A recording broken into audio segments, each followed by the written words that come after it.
Praise be Jesus and Mary, now and forever. Today's readings have as their main theme the coming of the forerunner, the coming of John the Baptist, who prepared for our Lord's coming and his ministry.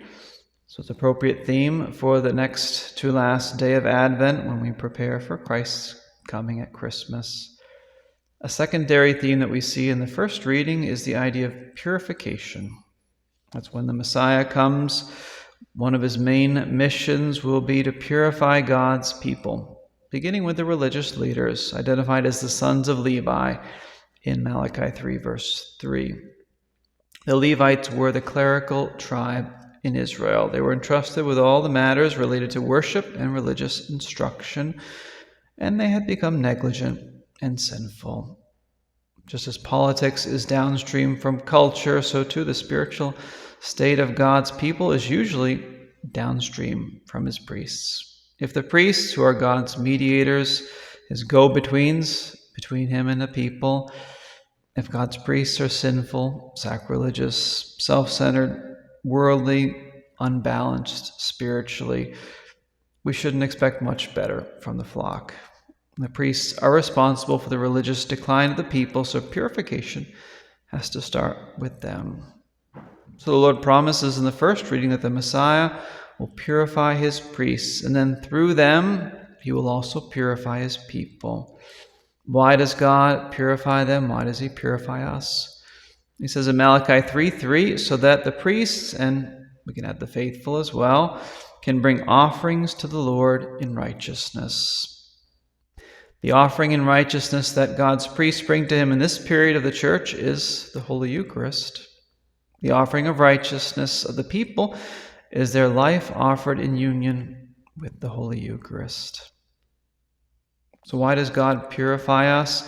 So that our worship will be perfected. The worship of God is not only what gives meaning to life, but in the next life it will be our unending joy and our glory too.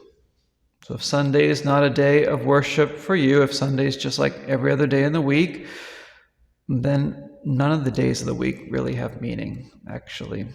Because life itself becomes meaningless if the author of life is not given his due.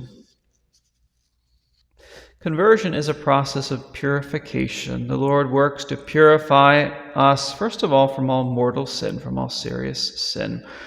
That includes removing occasions of sin from us, also teaching us to avoid occasions of sin, so persons, places, things that easily lead to serious sin.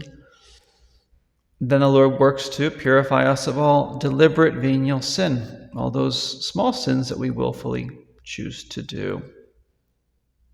It's like the Lord first cuts down all the big weeds, and then we say, wow, there's no more weeds. Look at this is wonderful.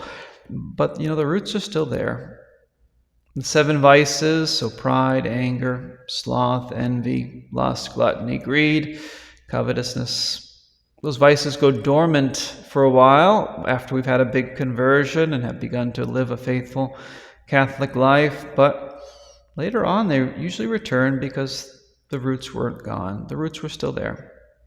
They return, and that's when the Lord lets us know that he wants to literally get to the root of the problem. He wants to go deeper, have a deeper purification of our souls. As he takes away our consolations and our good feelings about doing spiritual things, the Lord helps us to better see those roots that still needed to be weeded out. So as our sense of enjoyment or pleasure in serving God or in praying to him actually goes away, we're given a greater self-knowledge, a deeper knowledge of our own misery and of our need for God and of his grace, a more keen knowledge of our need for further purification.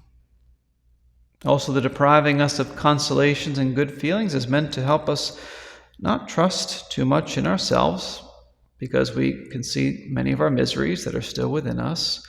It's meant to purify our love. It's meant to teach us humility and detachment. So detachment from control and comforts, detachment from our own wills.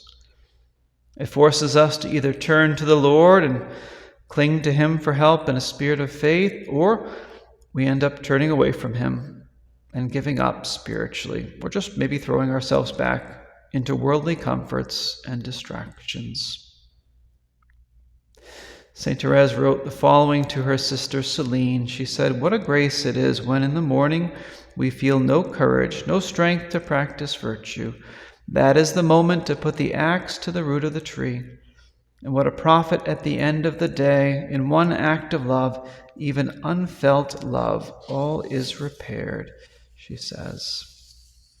And Father Mark Foley, in his book on the Dark Night, comments on that, and he says that it's, quote, "precisely at those moments that we are devoid of consolation and feel desolate and disinclined to practice virtue that we are presented with the greatest opportunity to grow in virtue.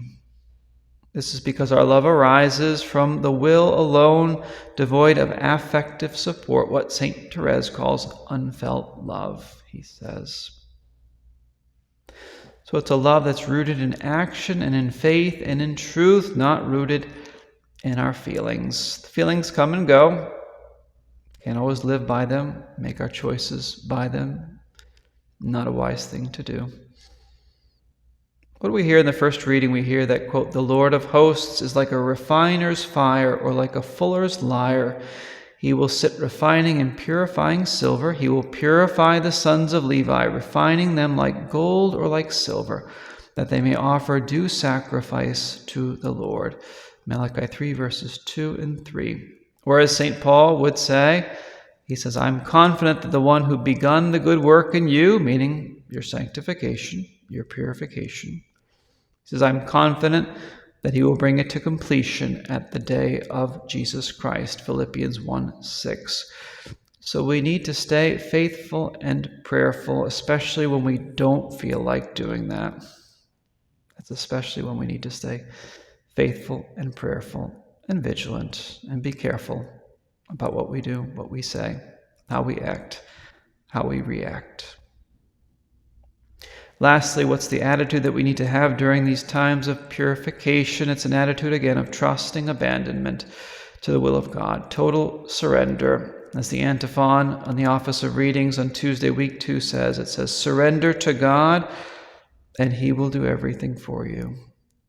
Surrender to God, and he will do everything for you. Let's ask Our Lady then for the grace to allow the Lord to purify us so that we can become more like her and more like our Lord, so that we can welcome them with more of a free and a loving heart during this Christmas season that's just around the corner. Praise be Jesus and Mary, now and forever.